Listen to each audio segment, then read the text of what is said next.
Ito ma'am, nag-iisa na lang ito. Pang-araw-araw po ba na panalangin, ma'am? Hindi. Para sa kapatid ko nakabural.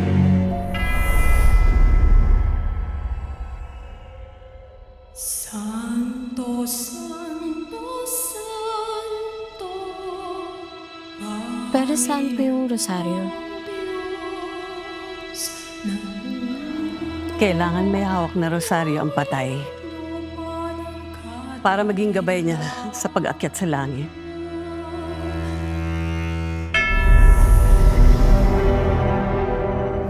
Pero kailangan putulin bago ilibing Bakit po kailangan putulin? para hindi magsunod-sunod ang kamatayan sa pamilya.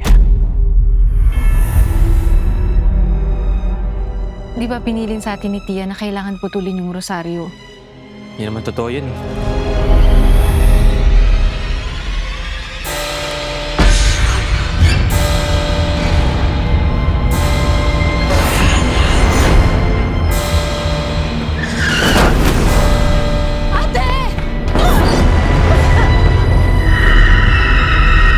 Ibig sabihin, ang rosaryo ang nagbibigay ng sumpa sa pamilya namin.